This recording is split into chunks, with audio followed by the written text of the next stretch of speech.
This is the European Space Agency's spectacular new view of ocean tides as they sweep around the Earth. The movie shows not the bulging movement of water directly, but rather its magnetic signature. As the Moon pulls the salty seas through our planet's global magnetic field, electric currents are generated. And these currents then induce their own magnetic signals, which have now been mapped in exquisite detail by a trio of ESA satellites known as SWARM.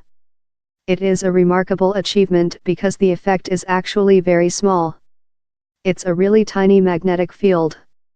It's about 2 to 2.5 nanotesla at satellite altitude, which is about 20,000 times weaker than the Earth's global magnetic field, Niels Olsen, from the Technical University of Denmark, told Newsbay News. The professor was speaking at the European Geosciences Union General Assembly, EGU, in Vienna, Austria, where a clutch of new SWARM results have been released.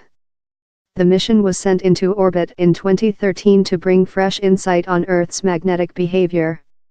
Most of the global field is produced by convection of molten iron in the planet's outer core. But there are secondary components that contribute to the overall signal, such as that coming from the oceans. Other satellites will sense the tides as a change in sea surface height. What is different about the SWARM trio's magnetic view is that it reveals the movement of the entire water column, right down to the seabed. This is important for climate studies. The oceans store and transport vast amounts of heat energy, and getting the more integrated perspective from SWARM enables scientists to build better models of the Earth system. There were hopes before SWARM launched that it might even be possible to tease out the magnetism related to specific currents as well, such as the famous Gulf Stream that shifts warm waters across the North Atlantic. The desire is still there, but Professor Olsen is a little pessimistic. It is the well-known periodicity of the Moon's orbit around the Earth that helps betray the tidal signature. The Gulf Stream, on the other hand, is a steady flow, and this consistency helps to keep its individual magnetism hidden amongst the much stronger components of the global field. One of these bigger signatures is the magnetism retained in the planet's surface rocks. And SWARM's most detailed map yet of this aspect was also released at the EGU meeting.